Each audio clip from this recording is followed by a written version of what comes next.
2024ರ ಆಂಧ್ರಪ್ರದೇಶ ಚುನಾವಣೆಯನ್ನ ಮತಗಳ್ಳತನದ ಮೂಲಕ ವಂಚನೆಯಿಂದ ಗೆಲ್ಲಲಾಗಿದೆಯಾ?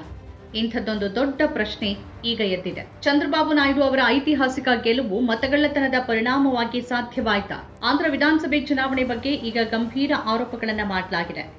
6 ಸೆಕೆಂಡ್ಗಳ ಒಳಗೆ ಮತದಾನ ನಡೆದಿದೆ ಅಂತ ಹೇಳಲಾಗ್ತಿದೆ. ಮತದಾನ ಮುಗಿದ ನಂತರವೂ ಮತಗಳು ಚಲಾವಣೆ ಆಗ್ತಾನೆ ಇದ್ವು ಮತ್ತು ದೀರ್ಘಕಾಲದವರೆಗೆ ಮತದಾನದ ಶೇಕಡಾವಾರುಗಳನ್ನು ಲೆಕ್ಕ ಹಾಕಿರಲಿಲ್ಲ ಅಂತ ಹೇಳಲಾಗ್ತಿದೆ. ಮತದಾನದ ಗಡುವಿನ ನಂತರ ದಾಖಲೆಯ ಸಂಖ್ಯೆಯ ಮತಗಳು ಚಲಾವಣೆಯಾಗಿವೆ ಮತ್ತು ಇದು ಮತ ಶೇಕಡಾವಾರು ಪ್ರಮಾಣವನ್ನು ಹೆಚ್ಚಿಸಿದೆ ಅಂತ ಹೇಳಲಾಗಿದೆ. ಹಾಗಾದ್ರೆ ಇದು ಮತಗಳ್ಳತನದ ಪ್ರಕರಣನ? ಚುನಾವಣಾ ಆಯೋಗ ಇದರ ಬಗ್ಗೆ ಏನ್ ಹೇಳುತ್ತೆ? ತನಿಖೆ ನಡೆಯುತ್ತಾ ಅಥವಾ ಅದನ್ನ ವಂಚನೆ ಅಂತ ವಜಾಗೊಳಿಸಲಾಗತ್ತಾ? ಪವನ್ ಕಲ್ಯಾಣ್, ನರೇಂದ್ರ ಮೋದಿ ಅವರ ಬಿಜೆಪಿ ಮತ್ತು ಚಂದ್ರಬಾಬು ನಾಯ್ಡು ಅವರ ಟಿಡಿಪಿ ಐತಿಹಾಸಿಕ ಬಹುಮತದೊಂದಿಗೆ ಗೆದ್ದ ಚುನಾವಣೆ ನ್ಯಾಯಯುತವಾಗಿದೆಯಾ ಅಥವಾ ಮತಗಳ್ಳತನ ನಡೆದಿದೆಯಾ? ಮಾಜಿ ಮುಖ್ಯ ಚುನಾವಣಾ ಆಯುಕ್ತ SY ಖುರೇಶಿ, ಅರ್ಥಶಾಸ್ತ್ರಜ್ಞ ಪರಕಾಲ ಪ್ರಭಾಕರ್ ಮತ್ತು ವಕೀಲ ಪ್ರಶಾಂತ್ ಭೂಷಣ್ ಅಂತಹ ಪರಿಣಿತರು ಈ ಆರೋಪಗಳನ್ನು ಎತ್ತಿದ್ದಾರೆ. ದೆಹಲಿಯಲ್ಲಿ ನಡೆದ ಪತ್ರಿಕಾಗೋಷ್ಠಿಯಲ್ಲಿ ಅವರು ಈ ವಿಷಯಗಳನ್ನು ಬಹಿರಂಗಪಡಿಸಿದ್ದಾರೆ. ಇಂಡಿಯಾ ಟುಡೇ ವರದಿಯ ಪ್ರಕಾರ 6 ಸೆಕೆಂಡ್ಗಳ ಒಳಗೆ ಮತಗಳು ಚಲಾವಣೆಯಾಗಿವೆ ಮತ್ತು ಮಧ್ಯರಾತ್ರಿಯ ನಂತರ 4% ಮತಗಳು ಚಲಾವಣೆಯಾಗಿವೆ ಅಂತ ಆರೋಪಿಸಲಾಗಿದೆ. ರಾಜೇಶ್ ಮಹಾಪಾತ್ರ, ಯೋಗೇಂದ್ರ ಯಾದವ್ ಕೂಡ ಹಾಜರಿದ್ದ ಪತ್ರಿಕಾಗೋಷ್ಠಿಯಲ್ಲಿ ಈ ಗಂಭೀರ ಆರೋಪಗಳನ್ನು ಮಾಡಲಾಗಿದೆ. ಅಚ್ಚರಿದಾಯಕ ಅನ್ನುವಂತೆ ಚಲಾವಣೆಯಾಗಿರುವ ಮತಗಳಲ್ಲಿ ಮಧ್ಯರಾತ್ರಿಯ ನಂತರ ಚಲಾವಣೆಯಾಗಿರುವ ಸುಮಾರು 17 ಲಕ್ಷ ಮತಗಳು 6 ಸೆಕೆಂಡ್ಗಳಲ್ಲಿ ಚಲಾವಣೆಯಾದ ಮತಗಳು ಸೇರಿವೆ. ಚುನಾವಣೆಯಲ್ಲಿ ಚಂದ್ರಬಾಬು ನಾಯ್ಡು ಅವರ ಟಿಡಿಪಿ ನೇತೃತ್ವದ ಎನ್ಡಿಗೆ 175 ಸ್ಥಾನಗಳಲ್ಲಿ 164 ಸ್ಥಾನಗಳನ್ನು ಗೆದ್ದು ನಿರ್ಣಾಯಕ ಜನಾದೇಶ ಪಡೆದಿತ್ತು. ಆದರೆ ಆ ಚುನಾವಣೆಯಲ್ಲಿ 3500 ಬೂತ್ಗಳಲ್ಲಿ ಬೆಳಗಿನ ಜಾವ 2 ಗಂಟೆವರೆಗೆ ಮತದಾನ ಮುಂದುವರೆದಿತ್ತು ಅಂತ ಅರ್ಥಶಾಸ್ತ್ರಜ್ಞ ಪರಕಾಲ ಪ್ರಭಾಕರ್ ಹೇಳಿದ್ದಾರೆ. ಒಟ್ಟು ಮತಗಳಲ್ಲಿ ಸುಮಾರು 4.16% ರಾತ್ರಿ 11:45ರಿಂದ ಬೆಳಗಿನ ಜಾವ 2 ಗಂಟೆ ನಡುವೆ ಚಲಾವಣೆಯಾಗಿದ್ದು, ಈ ಮತಗಳು ಎನ್ಡಿಎ ಪಾಲಾಗಿವೆ ಅಂತ ಪರಕಾಲ ಪ್ರಭಾಕರ್ ಹೇಳಿದ್ದಾರೆ.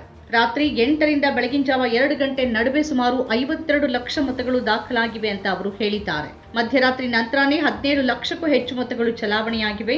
ಮಧ್ಯರಾತ್ರಿಯ ನಂತರ ಪ್ರತಿ 20 ಸೆಕೆಂಡ್ಗಳಿಗೆ 1 ಮತ ಚಲಾವಣೆ ಆಗ್ತಿತ್ತು ಅನ್ನೋದು ಅತ್ಯಂತ ಗಮನಾರ್ಹ ಸಂಗತಿ ಅಂತ ಅವರು ಹೇಳಿದ್ದಾರೆ. ಇವಿಎಂಗಳನ್ನು ಮರುಹೊಂದಿಸಲು 14 ಸೆಕೆಂಡ್ಗಳು ಬೇಕು ಅಂತ ಹೇಳೋದಾದ್ರೆ ಆ ಸಮಯದಲ್ಲಿ ಮತಗಳು ಹೇಗೆ ಚಲಾವಣೆ ಆಗ್ತಿದ್ವು ಅನ್ನೋ ಪ್ರಶ್ನೆಯನ್ನು ಅವರು ಎತ್ತಿದ್ದಾರೆ. ಅಷ್ಟು ಸೆಕೆಂಡ್ಗಳ ಒಳಗೆ ಒಬ್ಬ ಮತದಾರ ವಾಸ್ತವಿಕವಾಗಿ ಪ್ರವೇಶಿಸೋಕೆ, ಮತ ಚಲಾಯಿಸೋಕೆ ಮತ್ತು ನಿರ್ಗಮಿಸೋಕೆ ಸಾಧ್ಯನಾ ಅಂತ ಅವರು ಕೇಳಿದ್ದಾರೆ. ರಾತ್ರಿ 8 ಗಂಟೆ ನಂತರ ಏನೋ ನಡೆದಿದೆ ಅನ್ನೋ ಗಂಭೀರ ಅನುಮಾನವನ್ನು ಅವರು ಎತ್ತಿದ್ದಾರೆ. ಚುನಾವಣೆ ಫಲಿತಾಂಶದ ಬಳಿಕ ಚಂದ್ರಬಾಬು ನಾಯ್ಡು 4ನೇ ಬಾರಿಗೆ ಆಂಧ್ರಪ್ರದೇಶದ ಮುಖ್ಯಮಂತ್ರಿ ಆದರು.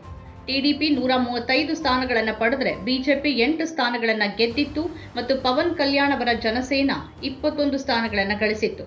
ಇದಕ್ಕೂ ಮೊದಲು ವಿರೋಧ ಪಕ್ಷದವರು ಮತ್ತು ಇತರ ತಜ್ಞರು ಮತದಾನದ ದತ್ತಾಂಶದ ಬಗ್ಗೆ ಸಂಶಯಗಳನ್ನು ವ್ಯಕ್ತಪಡಿಸಿದ್ರು. 2024ರ ಮೇ 13ರಂದು ಸಂಜೆ 5 ಗಂಟೆಗೆ ಮತದಾನ ಮುಗಿದ ನಂತರ ಆಂಧ್ರಪ್ರದೇಶದ ಮುಖ್ಯ ಚುನಾವಣಾಧಿಕಾರಿ 68.04% ಮತಗಳು ಚಲಾವಣೆಯಾಗಿವೆ ಅಂತ ಘೋಷಿಸಿದ್ರು. ಆದರೆ ರಾತ್ರಿ 8 ಗಂಟೆಗೆ ಚುನಾವಣಾ ಆಯೋಗ ಬಿಡುಗಡೆ ಮಾಡಿದ್ದ ಪ್ರಕಟಣೆಯಲ್ಲಿ 68.12% ಮತದಾನವಾಗಿದೆ ಅಂತ ಹೇಳಿತ್ತು. ರಾತ್ರಿ 11:45ಕ್ಕೆ ಮತ್ತು ಮತದಾನ ಪ್ರಮಾಣವನ್ನು ಪರಿಷ್ಕರಿಸಿದ್ದ ಆಯೋಗ 76.50% ಮತದಾನ ಆಗಿದೆ ಅಂತ ಹೇಳಿತ್ತು. 4 ದಿನಗಳ ನಂತರ ಬಿಡುಗಡೆಯಾದ ಅಂತಿಮ ಅಂಕಿ ಅಂಶದಲ್ಲಿ ಮತದಾನದ ಪ್ರಮಾಣ 81.79% ಅಂತ ಉಲ್ಲೇಖಿಸಲಾಗಿತ್ತು. ಪತ್ರಿಕಾಗೋಷ್ಠಿಯಲ್ಲಿ ಮಾತನಾಡಿದ ಹಿರಿಯ ವಕೀಲ ಪ್ರಶಾಂತ್ ಭೂಷಣ್, ಚುನಾವಣಾ ಪ್ರಕ್ರಿಯೆಯಲ್ಲಿ ಪಾರದರ್ಶಕತೆಯ ಕೊರತೆ ಬಗ್ಗೆ ಗಮನ ಸೆಳೆದಿದ್ದಾರೆ.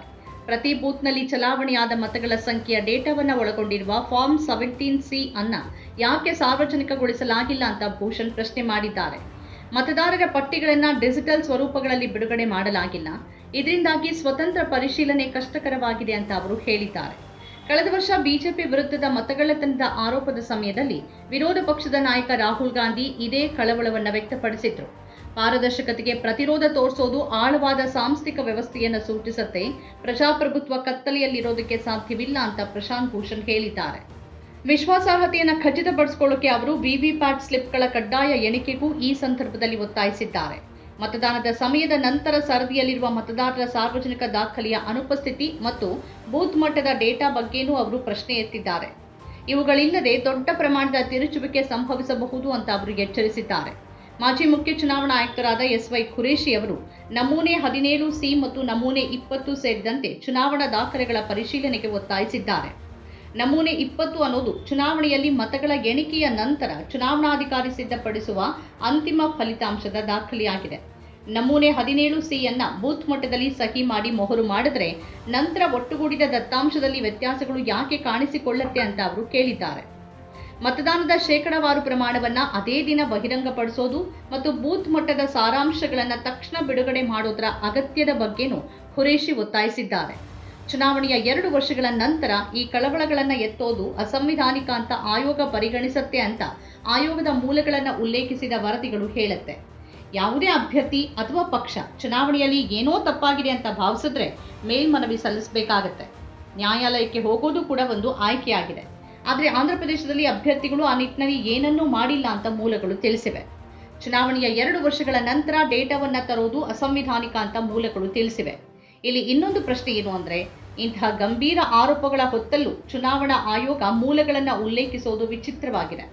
ಪ್ರಜಾಪ್ರಭುತ್ವ ಪ್ರಕ್ರಿಯೆಯ ಸಮಗ್ರತೆಯನ್ನ ಖಚಿತಪಡಿಸಿಕೊಳ್ಳೋಕೆ ಹೀಗೆ ಅನಾಮಧೇಯ ಮೂಲಗಳನ್ನು ಹೊರತುಪಡಿಸಿ ಚುನಾವಣಾ ಆಯೋಗವೇ ಸ್ವತಃ ಔಪಚಾರಿಕ ಪ್ರತಿಕ್ರಿಯೆ ನೀಡೋದು ಅಗತ್ಯ ಇದೆ. ಯಾಕಂದ್ರೆ ಈ ಆರೋಪಗಳು ಅಂತಹ ಗಂಭೀರ ಸ್ವರೂಪದ್ದಾಗಿದೆ ಅಂತ ವಿಶ್ಲೇಷಕರು ಅಭಿಪ್ರಾಯಪಡ್ತಾರೆ.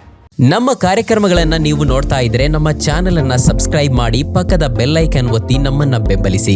ಹಾಗೆ ನಮ್ಮ ಕಾರ್ಯಕ್ರಮಗಳನ್ನ ಲೈಕ್ ಮಾಡಿ, ಕಮೆಂಟ್ ಮಾಡಿ, ಅದನ್ನ ಬೇರೆಯವರಿಗೂ ವಾಟ್ಸ್ಆಪ್ ಮೂಲಕ ಶೇರ್ ಮಾಡಿ. ನೀವು ಹೀಗೆ ಮಾಡಿದಾಗ ನಮ್ಮ ಚಾನೆಲ್ ಮತ್ತಷ್ಟು ಜನರಿಗೆ ತಲುಪಲು ನೀವು ನಮ್ಮೊಂದಿಗೆ ಸಹಕರಿಸಿದ ಹಾಗಾಗುತ್ತೆ. ಇದು ನೀವು ಯಾವುದೇ ಖರ್ಚಿಲ್ಲದೆ ಕೆಲವೇ ಸೆಕೆಂಡುಗಳಲ್ಲಿ ನೀಡಬಹುದಾದ ಸಹಕಾರ. ಧನ್ಯವಾದಗಳು.